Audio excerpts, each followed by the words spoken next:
I want to talk to you today about what are, in my opinion, the professional habits of top models. My name is Tatiana. I am the model coach and the director of the international mother agency Prime Models London. So number one, I would definitely say, and this applies as a top healthy habit for pretty much everyone, is to drink 2 litres of water a day.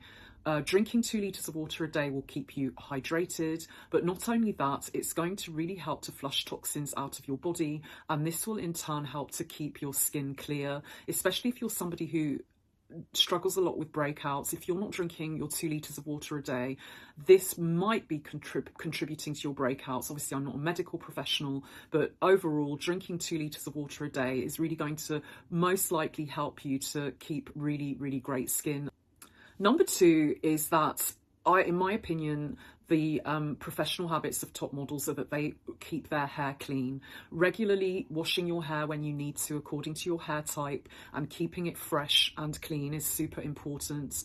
And to go a step further, always making sure that the ends are trimmed and healthy and that you have a good hair care routine is really, really important.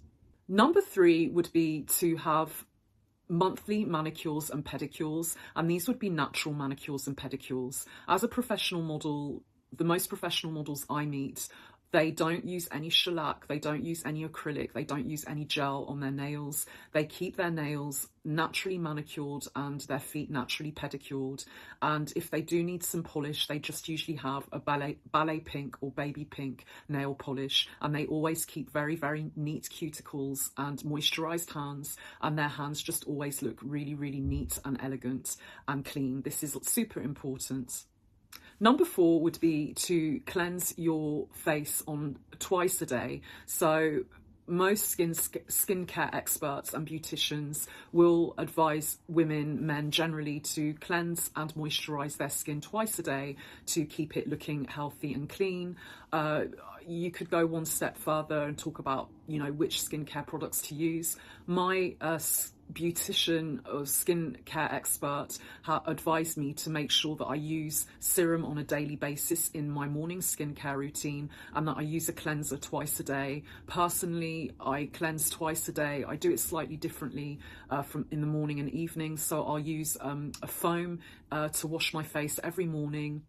Then I go in with a serum and a moisturiser, and in the evenings I tend to just splash my face with some water a couple of times and then get some micellar water with cotton wool and clean off any residue dirt, and then I use my night cream. So just to have a very simple and basic skincare routine, but to make sure you are cleansing your skin twice a day. Again, I'm not a skincare expert. This is what I've learned from beauticians that Prime Models London and that I have worked with over the years, that you should really try and cleanse twice a day and moisturize twice a day. If you have challenges with your skin, then obviously I would advise you to go to a skincare expert to seek professional advice. Number five, and this is quite an important one, is to review your model capsule wardrobe. We hear this term, it's thrown around everywhere, capsule wardrobe.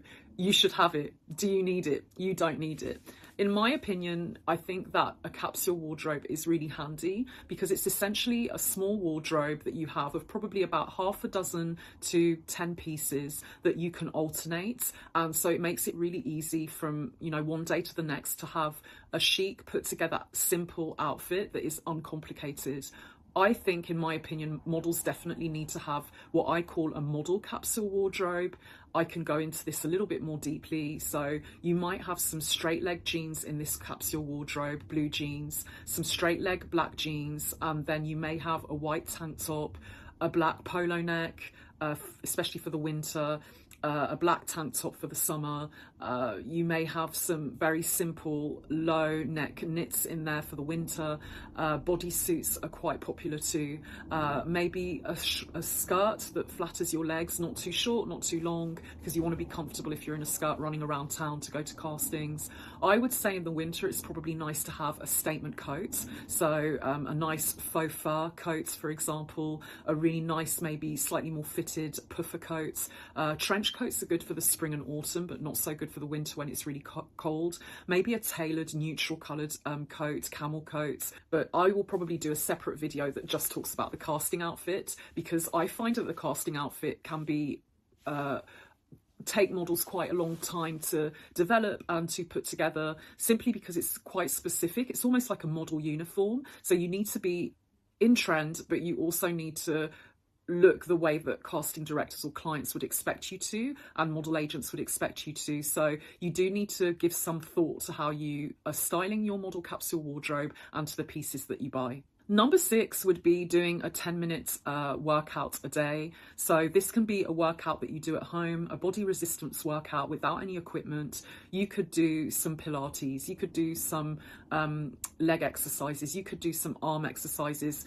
If you do arm exercises, you probably will be using some very light weights that you can probably buy on Amazon, for example. Obviously, walking 10,000 steps a day is the goal. But on top of that, you also probably want to be trying to do 10 minutes of exercises at home a day if you want to really be the leanest version of yourself, no matter what your body size is. This applies to models with all body types and all shapes and sizes. Whatever your body type is, you want to look lean and healthy. I would say try to do 10 minutes of body exercises at home a day.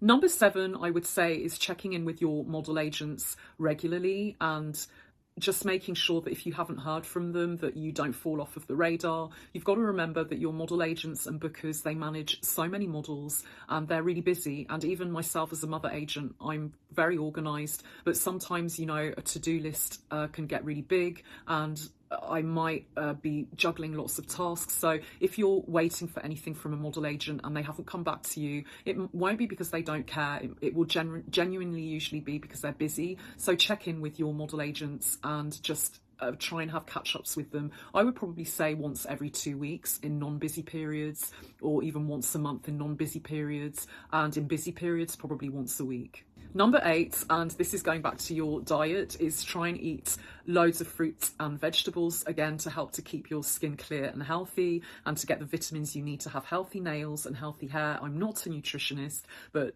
doctors say that on average you need about 5 pieces of fruit and veg a day combined. So yeah, that would just be the benchmark that I would use. So number 9 would be have a diary. It doesn't matter if it's an electronic diary or if it's a hard copy diary that you carry around, but have a model diary. Keep your options in there, keep your castings in there, keep your jobs in there. This will be a really good way as well, if you're working a lot, to keep a tab on the jobs that you've done. I know a lot of people now, they just use email as a way of seeing what came in over the month or over the year at the end of the year, but it's always good to have, I think, a paper diary, or at least just jot things in your electronic diary, whether you use Google or whether you use Outlook.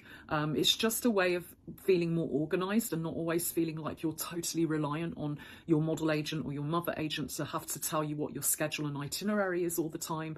And in that model diary, if you're a runway and editorial model, I would probably say that it would be a good idea to also put in the show season dates in there. So if you know you're going to do London Fashion Week, put in the London Fashion Week dates in there. If you know you're going to do Paris, Milan or New York, put the dates of the fashion weeks in there, haute couture and any other fashion weeks you may do, depending on where you're signed, especially if you're an international model. View your images, your comp cards, your Polaroids. You should really be doing a fresh set of Polaroids every 6 months, every 3 months to 6 months. So some agencies will provide this service for you where you will go in and they will do Polaroids for you. Sometimes they might put this on your expense statement and charge a fee. Sometimes they'll bring in an external photographer and you pay that photographer a small fee to do your Polaroids. This should always include, I think, introduction videos and runway videos, but really you should be refreshing your Polaroids a minimum every 6 months and a maximum every 3 months, and then sending them across to your agents and your mother agents. If you're a freelance model, sending them across to clients just to, you know, refresh your relationship with them. So say if you worked with a client last September, we're now in January, it can be a way of having an excuse to reconnect with that freelance client and saying, hey, here are my my fresh Polaroids. I would probably say that actually maybe freelance models, it would be useful for you to do your Polaroids every 3 months, because then that is literally an excuse for you to reach out to your client base. And obviously if you've got agencies as well, send them to your agents. A good agency, modeling agency, will usually call you in for Polaroids anyway, for exclusively signed agency models, and that should be around every 6 months. If they're not doing it, definitely do them yourself at home, or before you do, touch base with them and ask them, am I going to get fresh Polaroids? Some agencies will say no, they don't do it. Then do your own, and then send them to your agency.